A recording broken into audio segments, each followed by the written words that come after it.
कुछ आप ही के हो सकता है राजनीतिक 5 राज्यों का चुनाव है, हो सकता है आप राजनीतिक रोटी सेकने के जगह मतलब राजनीतिक रोटी सेकने के लिए आपने ही ये प्लान रचा हो, षड्यंत्र खुद करो, लेकिन फंसाओ हमारे देश के भोले भाले नागरिकों को। कोई इतना भी गिर सकता है राजनीतिक रोटी सेकने के लिए, अपने मुल्क को बदनाम कर सकता है, अपनी देश की जनता को बदनाम कर सकता है। आश्चर्य लग रहा है माननीय प्रधानमंत्री जी, 50 आदमी भी उस रैली में थे जहां आप जा रहे थे। दरअसल बहाना तो यह था कि आपकी रैली में कोई आदमी नहीं पहुंचा है क्योंकि पाकिस्तान से आपका बड़ा पुराना संबंध है। जुड़वा भाई हैं, नवाब शरीफ भी आपके लिए तरस रहे हैं, उनकी माता श्री भी आपके लिए तरस रही है। हो सकता है आपकी माँ और उनकी माँ दोनों बहनें हो।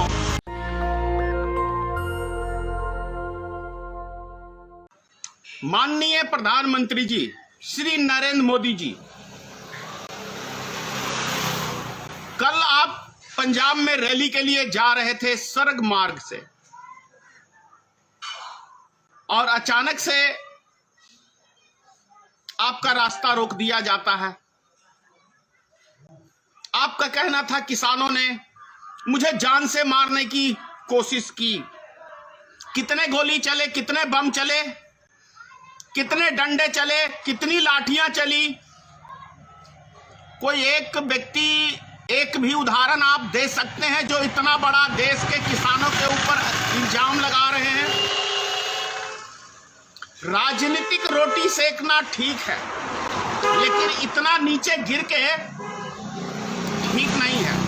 अपने ही देश के नागरिकों को उग्रवादी कहना, उन्हें बदनाम करना, यह ठीक नहीं है।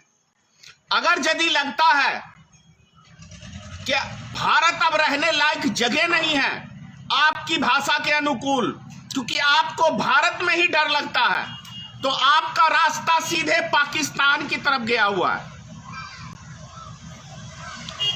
पाकिस्तान में आपको भय नहीं लगता है, लेकिन अपने ही देश में आपको भय लगता है। ये बहुत ही चिंता का विषय है। जिस समय आप बिना किसी को बताए हुए पाकिस्तान की ओर आपका जहाज चला गया और नवाब शरीफ के यहां जाके आपने बिरयानी, केक खाया, उसकी मां को शॉल भेंट किया और दवा के आपने नवाब शरीफ की तारीफें की, जिसकी पाकिस्तान के दम पे आप की राजनीति चलती है। तो पाकिस्तान में आपको जाके अकेले भय नहीं लगा और आपको अपने ही देश में भय लग रहा है, तो मैं कह रहा हूं आपसे और उन व्यक्तियों से कह रहा हूं कि जिसको भारत में डर लगता है वो पाकिस्तान चला जाए, किसी दूसरी कंट्री में चले जाए। आपके मित्रों को भी बहुत भय लगता है। आपके मित्र भी इंग्लैंड में जाके घर बना के रह रहे हैं ना, मुकेश अंबानी, अडानी, तो आप भी वही ठिकाना बदल लीजिए, लेकिन हमारे देश के नागरिक को बदनाम मत करिए, हमारे भारत देश को बदनाम मत करिए। हमारी संस्कृति पे हमें अब गर्व है, भारतीय होने पे हमें गर्व है, लेकिन अगर आपको शर्मिंदगी महसूस हो रही है, आपको भारत देश में डर लग रहा है, अपने ही नागरिकों से डर लग रहा है, तो आपको ना तो प्रधानमंत्री बने रहने का कोई राइट बनता है और ना ही आपको इस देश को बदनाम करने का यह अधिकार दिया है, क्योंकि आपके ऊपर एक बम नहीं चला, आपके ऊपर एक गोली नहीं चली, आपके ऊपर एक डंडा नहीं चला। कुछ आप ही के हो सकता है राजनीतिक 5 राज्यों का चुनाव है, हो सकता है आप राजनीतिक रोटी सेकने के जगह मतलब राजनीतिक रोटी सेकने के लिए आपने ही ये प्लान रचा हो।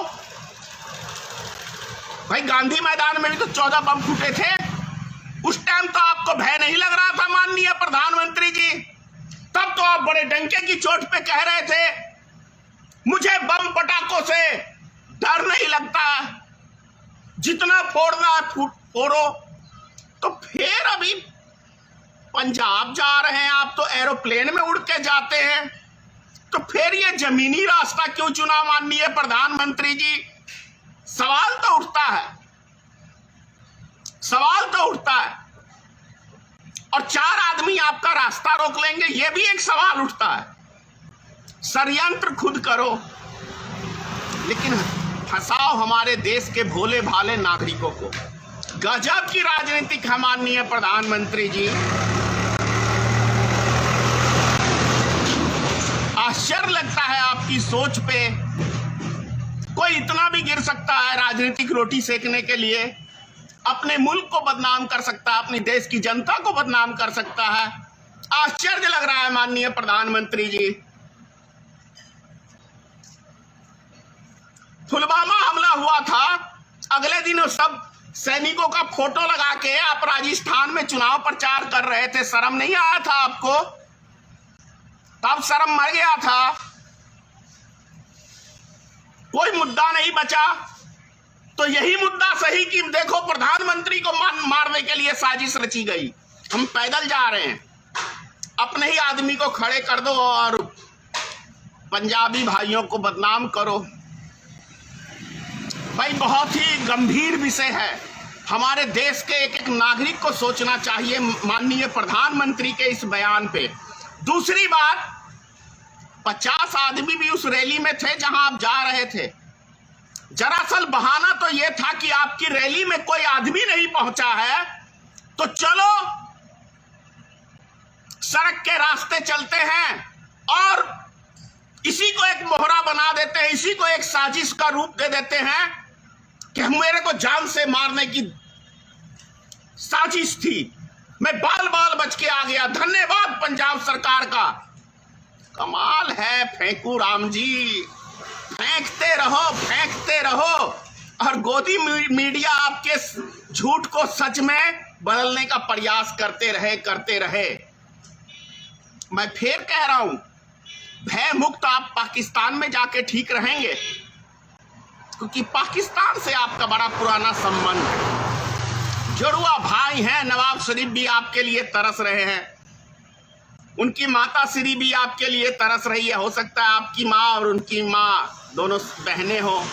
नेशनल दस्तक की आपसे गुजारिश है कि अगर इसको बचाना चाहते हैं तो नेशनल दस्तक को सब्सक्राइब करने के लिए रेड कलर के सब्सक्राइब बटन को दबाएं, फिर बेल आइकन की घंटी दबाएं। नेशनल दस्तक को बचाने के लिए बहुत जरूरी है कि हर खबर को शेयर करें, लाइक करें, कमेंट जरूर करें।